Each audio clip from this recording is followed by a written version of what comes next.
Hello, everyone, and welcome back to Native Echo Podcast, where we make English simple and enjoyable. I'm Harper. Hello to all of our wonderful listeners, wherever you are in the world right now. I'm so glad you're here with me today. It's just the two of us in this episode, which honestly feels a little different, a little more intimate, like we're having a real conversation over coffee. And actually, that's a perfect way to start because today's topic is something that happens in every single conversation you will ever have in English. Every single one. So let me ask you something before we get into it. Have you ever been in a conversation in English and someone asked you a question and you knew the answer, but you weren't 100% sure? Maybe it was something like, "What time does the shop close?" Or, "Do you think it's going to rain today?" And instead of saying yes or no, you kind of hesitated. You said something like, "I think so," or "maybe," or "I'm not really sure, but." And then you felt a little awkward about it. Like maybe your English wasn't good enough because you couldn't give a confident, direct answer. Here's what I want you to know right now: that feeling, that hesitation, that's not a sign of bad English. That's actually a sign of very real, very natural communication. Because in real life, we don't always know things for certain, and the best speakers in any language know how to express that clearly and honestly.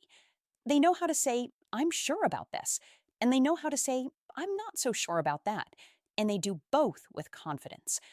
That's exactly what we're going to explore today: how to express certainty, meaning the feeling of being completely sure about something, and uncertainty, meaning the feeling of being unsure or not completely confident about something.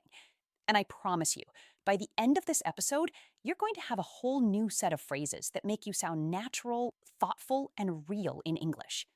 Let me start with a little story because I think it'll make everything click faster.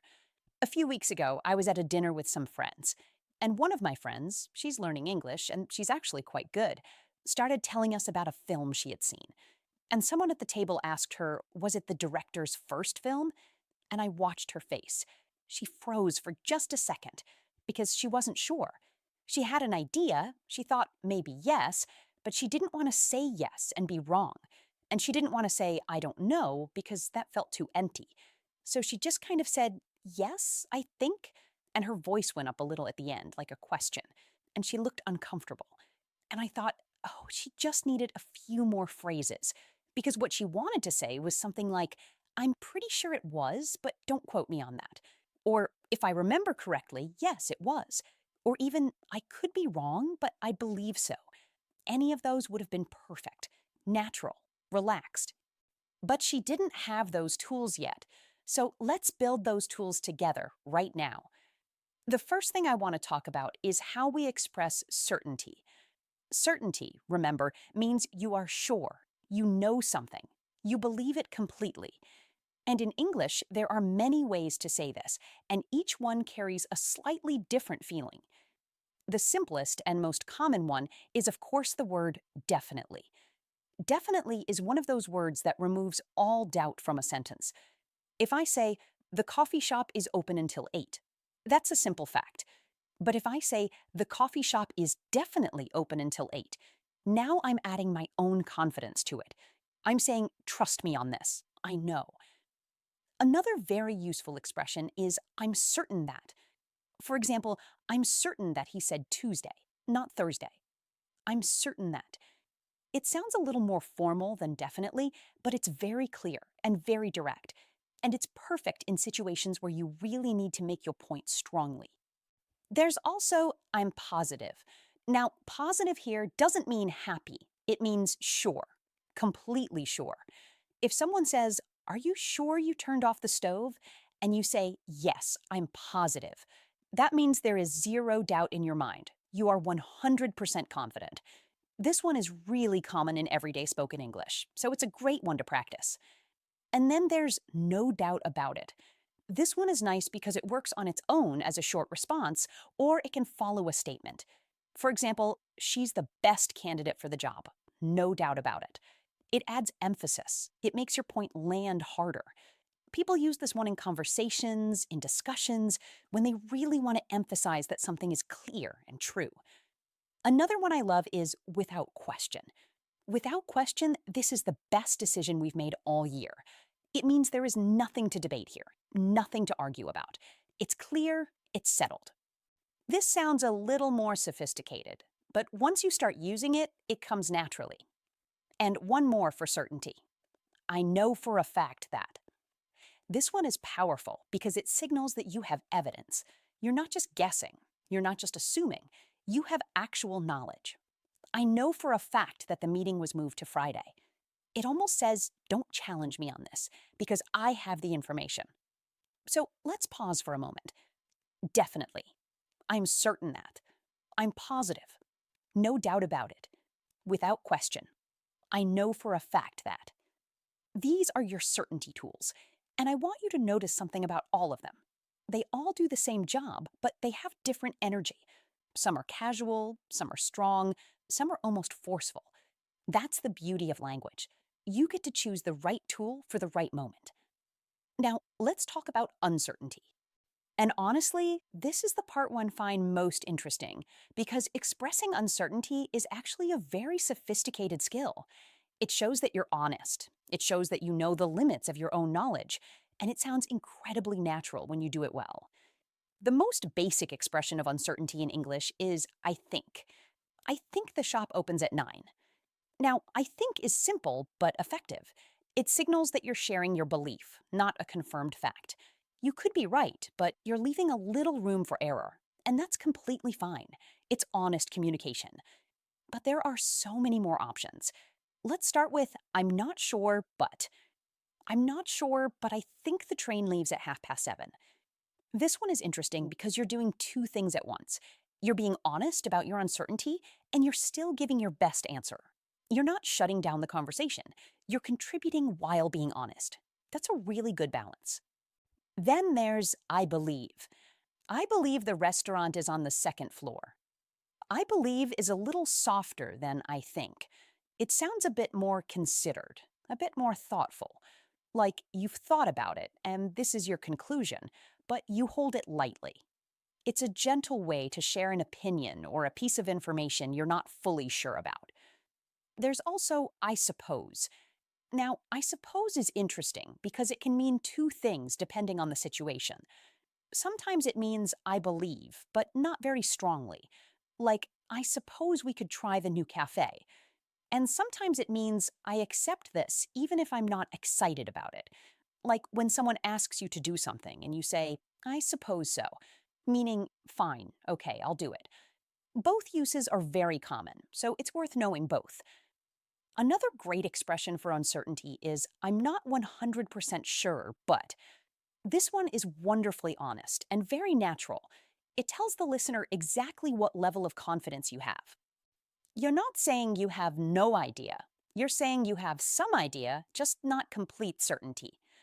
I'm not 100% sure, but I think the deadline is next Friday. And then there's I could be wrong, but. This is one of my personal favorites because it's so humble and so smart at the same time. I could be wrong, but I'm pretty sure that's not how the rule works. You're stating your position while acknowledging that you might have made a mistake. People actually respect this a lot. It shows intellectual honesty. It shows that you're not arrogant about what you know. Here's another lovely one. If I remember correctly. If I remember correctly, she mentioned something about a job change. This one is great for situations where you're recalling something from the past. Maybe a conversation, a meeting, something you read. You're not inventing information, but you're being honest that memory isn't perfect. And we all know that feeling, right? You think you remember something, but you're not quite sure of the details. And there's, as far as I know. As far as I know, the office will be closed on Monday. This is one of those expressions that native speakers use constantly, especially in professional settings. What it really means is, based on the information I have right now, this is true, but I might not have all the information. It's a very responsible and professional thing to say. Something along those lines is, I'm not entirely sure, but I think. This has a similar feeling to, I'm not 100% sure, but it sounds just slightly different and gives you another option to vary your language. I'm not entirely sure, but I think Julian was supposed to handle that part of the project. And one more, it might be. It might be that the traffic is bad today, or it might take longer than we expected. The word might here is a modal verb, and when you use might, you're saying something is possible but not certain. It's one of the most useful words for expressing uncertainty because it's so flexible. You can use might in almost any situation where you're unsure. Now, here's something I want you to think about, and this is the part that I think really changes how people approach this topic. There's actually a sliding scale of certainty and uncertainty in English. It's not just sure or not sure, it's a whole spectrum. And understanding this spectrum is what makes your English really feel natural. At the very top of the scale, completely certain, you have things like definitely, absolutely, without a doubt, I'm positive, I know for a fact. These are the strongest expressions. You use them when you have no doubt at all. Then, moving down a little, you have expressions that show strong belief but not absolute certainty. Things like, I'm pretty sure, I'm fairly confident, I strongly believe. These are for when you're almost certain, like 90% sure, but you're leaving a small margin. Then, in the middle of the scale, you have things like, I think, I believe, I suppose, I imagine. These are for when you have a reasonable opinion or idea, but you hold it openly. You could change your mind if you got new information. Then, lower on the scale, more uncertain, you have things like, I'm not sure, I'm not entirely sure, I could be wrong, I'm not 100% sure. These are for when you genuinely don't know the answer well, but you're doing your best. And at the very bottom, complete uncertainty, you have things like, I have no idea, I really don't know, your guess is as good as mine. These are for when you simply don't have enough information to say anything helpful. And here's the key thing. You want to match the expression to your actual level of certainty. Not always use the strongest one because you want to sound confident, and not always use the weakest one because you're nervous. Using the right phrase on the right level of the scale is what makes communication honest and effective. Let me give you some real examples of this in action so you can really feel the difference. Imagine someone asks you, do you know if Maria is coming to the meeting tomorrow? If you definitely know she's coming, you say, yes, she's definitely coming. She confirmed it this morning. If you're almost sure but not completely, you say, I'm pretty sure she is. I think she said yes yesterday.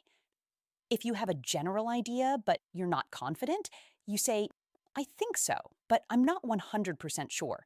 You might want to check with her directly. If you really don't know, you say, honestly, I have no idea. I haven't spoken to her in a few days. See how each response is honest, useful, and complete? None of them are wrong. None of them make you sound unintelligent. They all communicate clearly, and they all fit perfectly into a real conversation. Let me give you another example. This time, imagine someone asks you, what year was that film released? If you know exactly, you say, it was released in 2019. I'm certain of it. If you think you know, but you're not totally sure, you say, if I remember correctly, it came out around 2018 or 2019, something like that. If you're not very sure at all, you say, I'm really not sure. Maybe around 2020, but don't quote me on that. And if you have no idea, you say, I honestly have no idea. We'd have to look it up. Again, all of these are great responses. All of them are natural. The important thing is that they match your actual knowledge. Now, I want to talk about something that I think is really important for English learners specifically, and that's the connection between expressing uncertainty and sounding confident. Because a lot of learners think that saying, I'm not sure, makes them sound weak or unconfident. And I really want to challenge that idea. Think about the people in your life who you trust most. The people whose opinions you really value. Are they the ones who claim to know everything? Are they the ones who always have a definite answer for every single question, even when the question is hard? Or are they the people who sometimes say, you know what, I'm not completely sure about that. Let me think about it, or let me check and get back to you. I think for most of us, the answer is the second type of person. The person who knows their limits, who is honest about what they know and don't know, is actually the more trustworthy and intelligent sounding person. Certainty where you have it, humility where you don't. That's the balance. And in English, having the language to express both sides of that balance is a real communication superpower. Now, I want to pause here and ask you something directly. Think about a typical week in your life. What are the kinds of things you are usually certain about? And what are the kinds of things you're usually uncertain about? Maybe at work, someone asks you about a deadline and you're totally sure. Or maybe someone asks you about a project detail and you're not sure at all. Maybe in your personal life, someone asks you for a recommendation and you know exactly what to say. Or maybe someone asks you a question about history and you have a rough idea, but you're not confident. I want you to practice using today's phrases in those real situations this week. Every time you're about to say yes or no in English, ask yourself, am I actually 100% certain here? And if the answer is no, use one of the uncertainty phrases we talked about.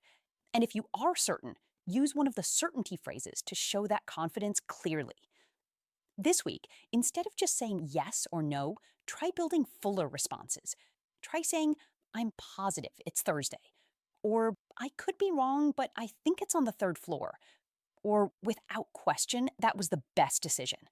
Or, as far as I know, the office is open tomorrow.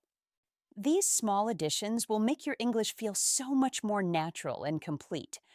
Now, let me tell you about one more thing before we get to our recap, because I think it really ties everything together. In English, certainty and uncertainty phrases are not just for answering questions. They're also for sharing opinions, making suggestions, and having discussions. And in those contexts, they work in slightly different ways. When you're sharing an opinion and you want to sound thoughtful and open to discussion, uncertainty phrases are actually a great tool. If you say, I definitely think this is the best solution, you're shutting down the conversation a little. You're saying, this is decided. But if you say, I believe this might be the best solution, you're inviting others to respond. You're opening a dialogue. And that's a very valuable communication skill, especially in professional settings. On the other hand, when you need to assert something important, when you need to defend a position or make a point that really matters, certainty phrases are powerful. I know for a fact that we discussed this in last week's meeting. That's not aggressive. That's clear and confident communication. So the skill is not just knowing the phrases, it's knowing when to use certainty to be clear and strong, and when to use uncertainty to be honest and open. And that awareness will honestly transform how you communicate in English. All right, let's do our recap. Today, we talked about expressing certainty and uncertainty in English, and we covered a lot of ground. Let me go through the key phrases one more time so they really stick. For certainty, when you are sure, definitely, I'm certain that, I'm positive, no doubt about it, without question, I know for a fact that. These phrases signal confidence and remove doubt. Use them when you truly know something. For uncertainty, when you are not completely sure, I think, I believe, I suppose. I'm not sure, but I'm not 100% sure, but I could be wrong, but if I remember correctly, as far as I know, I'm not entirely sure, but it might be. These phrases signal honesty and openness. Use them when you have partial knowledge or when you want to leave room for other possibilities. And remember the scale. Certainty and uncertainty are not just 2 points, they're a whole spectrum. Match your phrase to your actual level of confidence, and your English will sound incredibly natural and real. Expressing certainty well makes you sound knowledgeable and confident. Expressing uncertainty well makes you sound honest and thoughtful. Both are important. Both are strengths. And now you have the tools for both. I really hope today's episode was helpful. I want you to know that these phrases will come up in English every single day. In work conversations, in casual chats with friends, when you're making plans, when you're sharing information, when you're having discussions about ideas. This is some of the most practical vocabulary you can have. So try one phrase today, just one. See how it feels. And then try another one tomorrow. And before you know it, this will be completely natural for you. Thank you so much for spending this time with me today. It truly means a lot. If you enjoyed this episode, please subscribe to Native Echo Podcast and give us a like. It helps us reach more English learners just like you. And please share this with a friend who's working on speaking more naturally in English. These phrases might just be exactly what they need. Keep listening, keep practicing, and remember, whether you're certain or uncertain, you always have something worth saying. We'll see you in the next episode. Take care, everyone. Goodbye.